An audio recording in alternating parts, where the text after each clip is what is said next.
Auto চালক এবং van van চালকের দেখা যাচ্ছে কি নিয়মিত তাদের কাজ থাকে। তারা মনে করেন নিয়মিত কাজ চালিয়ে যায়, কাজ করে। মনে করেন ভাড়া ৫ টাকা, ভাড়া নেয় ৫ টাকা। ভাড়া নেওয়ার পরে দেখা যাচ্ছে কি অনেক মানুষই ভাড়া নেওয়ার পরে টাকা নেয় ১০ টাকা। কয় কি ৫টা টাকা ভাড়া ৫ টাকা তো নাই ভাই। আমার কাছে ১০ টাকা তুমি দেও পরে নিয়ে নে। এরকম অনেক লোকই আছে যারা নিয়মিত ভাড়া মারে ৫ টাকার ভাড়া মারি লেই হলে ১০ টাকা। কয় কি আমাদের কাছে তো ৫ টাকা নাই, আমি কিভাবে দেব? কয় পরে দেব নে। এইভাবে দেখা যাচ্ছে কি অনেক মানুষ প্রতারণা করে।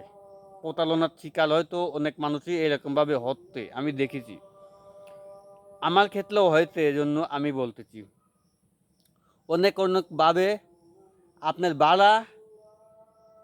ভাড়া আপনার অল্প টাকা তাই এই সামান্য টাকায় দিতে পারে না। সামান্য ৫টা টাকা। ৫টা টাকা ভাড়া, আমার তো লেখতে ১০টা টাকা। লিয়ে আর মনে করেন ৫টা টাকা ব্যাক দিচ্ছে না। কোত্থেকে আমার কাছে টাকা নাই। সামান্য ৫ টিয়াই যদি না দিতে পারি, তাহলে কি আমাদের কাছ থেকে টাকা নেওয়ার তো দরকার কি? টাকাটা আমায় তুই পরে লিতিনু। এরম রীতিনীতি কেউ করতে চায় না। যেরকম টাকা আমাদের খালি বেটিই বাড়ালে, কম কেউ নিতে চায় না। কই পরে দেব না। এইরকম ডিসিশন হয়তো সবার মধ্যখানেই হয়, আমি দেখেছি। অনেক ভাড়া বেশি নিয়ে দেয়। দেখা যাচ্ছে কি অনেক লোক ভাড়া বেশি নেয়। ৫০ টাকার ভাড়া আপনার ৬০ টাকা নিয়ে নিচ্ছে। যেমন তেমন ভুল ত্রুটি হয়তো হয়ে যায়।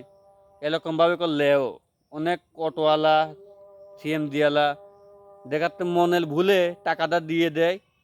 ওই তো আমরা খেয়াল করি না। তারপরে দেখি আমাদের টাকা কম হাতে আছে।